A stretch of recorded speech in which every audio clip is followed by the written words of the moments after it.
क्या गाइस आपको पता है जीएसटी चालान आप दो तरह से जनरेट कर सकते हैं। पहला, आप कितनी भी अमाउंट डालकर जीएसटी चालान क्रिएट कर सकते हैं। दूसरा, ऑटोमेटिक चालान जनरेट होता है। अब ये ऑटोमेटिक चालान कैसे जनरेट होता है गाइस, जब हम जीएसटी 3B भरते हैं, भरने के बाद जब टैक्स पेबल बनता है, टैक्स पेबल की अमाउंट हमारे जीएसटी चालान में शो होती है। मतलब कि आप उसमें करेक्शन नहीं कर सकते हैं। जितना आपका टैक्स पेबल होगा उतने ही अमाउंट का आपका जीएसटी चालान क्रिएट होगा। ठीक है।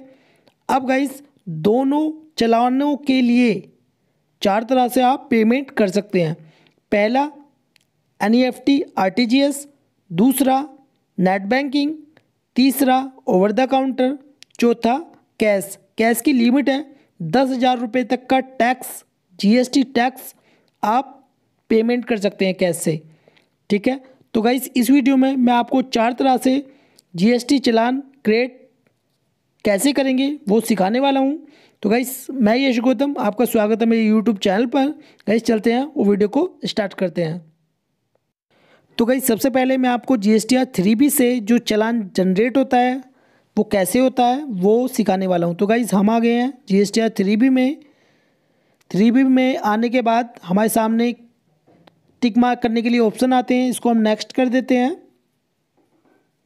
नेक्स्ट करने के बाद हमारे सामने चार कॉलम दिखाई दे रहे हैं, जिसमें कि हमारा पहले जो कॉलम है वो है tax on outward and reverse charge inward supply. ठीक है। इसमें हमारी आउटवर्ड सप्लाई की फिगर जाती है। ठीक है। फिर दूसरा कॉलम है एलिजिबल आईटीसी, कितनी हमारी आईटीसी है। तीसरा जो कॉलम है इसमें हमारी जो परचेज की फिगर जाती है। ठीक है।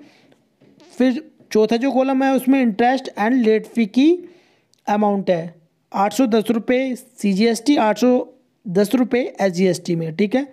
अब उसके बाद हमें क्या करना है, प्रोसीड टू पेमेंट। हम क्लिक करेंगे प्रोसीड टू पेमेंट। क्लिक करने के बाद हम जाएंगे नीचे और हमें क्लिक करना है make payment post credit to ledger. जैसे ही हम क्लिक करेंगे हमारे सामने एक वार्निंग आएगी। वार्निंग में क्या लिखा है, you do not have sufficient balance in electronic cash ledger, do you want to create challan. क्या आप चालान क्रिएट करना चाहते हैं। ठीक है। तो इसको हम यस करेंगे। ठीक है। ये चालान क्रिएट करने के लिए वार्निंग आ रही है, तो इसको हम क्या करेंगे, यस करेंगे। जैसे ही हम इसे यस करेंगे, यस करने के बाद हमारे सामने ऑटोमेटिक चालान जनरेट हो जाएगा। मैं अभी आपको दिखा देता हूँ। यस मैंने कर दिया है। करने के बाद देखिए ये हमारा चालान क्रिएट करने के लिए हमारे सामने एक तरह से चालान आ गया है। ठीक है। तो पहला इसमें कॉलम है टैक्स का। दूसरा है इंटरेस्ट की अमाउंट इस कॉलम में आती है। पेनल्टी है तो पेनल्टी इस कॉलम में आती है। और यदि कोई फ़ी है, लेट फ़ी, तो लेट फ़ी इस कॉलम में आती है, जो कि हमारी 810 रुपये CGST और 810 रुपये SGST में है। अदर्स में भी यदि है तो इस कॉलम में आएगी। और total amount tax plus interest plus penalty plus late fee, तो सभी की जितनी भी अमाउंट होगी टोटल यहाँ पर शो होगी, जो कि हमारी 810 रुपये शो हो रही है। अब उसके बाद CGST का जो टैक्स है वो इसमें आएगा। ठीक है। फिर उसके बाद यदि इंटरेस्ट है CGST में तो इसमें आएगी। पेनल्टी है तो इस वाले कॉलम में आएगी। लेट फ़ी है तो इस वाले कॉलम में आएगी CGST में, जो कि हमारी 810 रुपये आ रही है लेट फ़ी। ठीक है। तो टोटल हमारी कितनी होगी, 810 रुपये। अब इसी प्रकार IGST में यदि टैक्स है तो इस वाले कॉलम में शो होगा। इंटरेस्ट है तो इस वाले कॉलम में शो होगा। पेनल्टी है तो इस वाले कॉलम में शो होगा।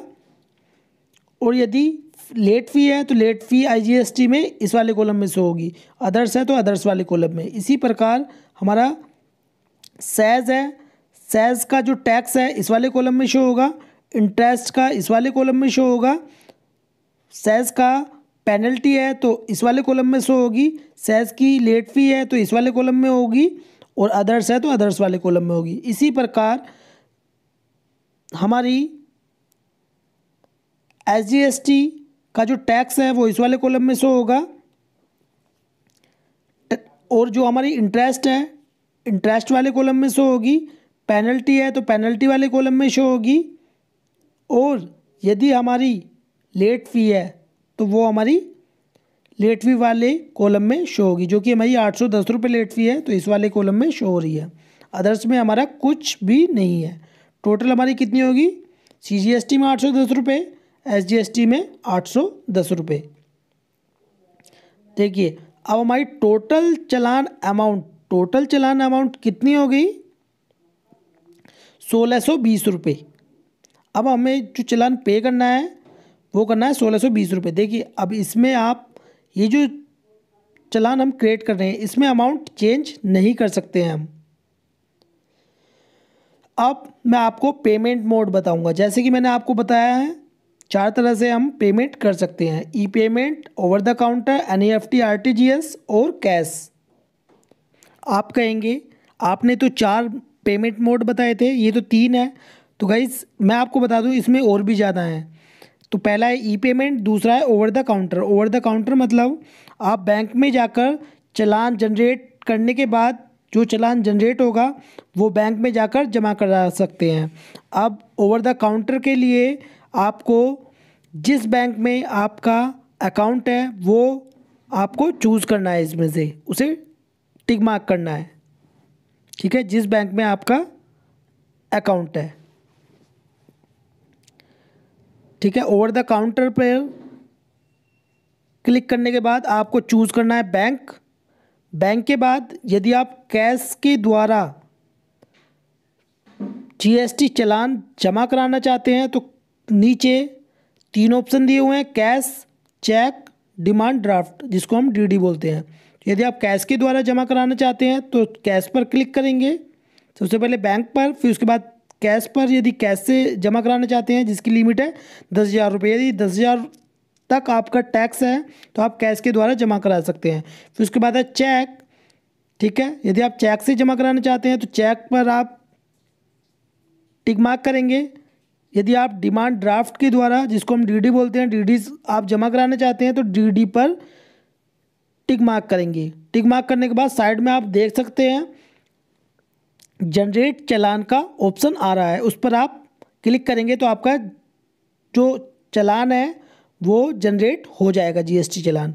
अब उसके बाद मैं बात करता हूँ यहाँ पर NEFT और RTGS। यदि आप NEFT RTGS से चालान जनरेट करना चाहते हैं तो गाइस जिस बैंक में आपका अकाउंट है वो आपको यहाँ पर टाइप या सिलेक्ट करना है, ठीक है। तो मेरा जो अकाउंट है वो HDFC बैंक में है, तो यहाँ पर मैं टाइप करता हूँ HDFC बैंक, तो ये ऑटोमेटिक ही सर्च होकर आ जाएगा HDFC बैंक। यहाँ पर बैंक सिलेक्ट करने के बाद जनरेट चालान, जैसे ही हम जनरेट चालान पर क्लिक करेंगे, क्लिक करने के बाद पूरे चालान की जो समरी है हमारे सामने आ जाएगी, ठीक है, जैसे कि आप देख सकते हैं। फिर उसके बाद इसे PDF में डाउनलोड करने के लिए आपको डाउनलोड करना है, डाउनलोड पर क्लिक करना है। तो मैं इस पर क्लिक करता हूँ। क्लिक करने के बाद आप इसको जहाँ भी चाहें सेव कर सकते हैं, तो मैंने इसको डेस्कटॉप पर सेव किया है, ठीक है। अब मैं आपको दिखा देता हूँ वो चालान एक बार जो PDF में डाउनलोड हुआ है। तो ये है हमारा GST का चालान जिसको हमने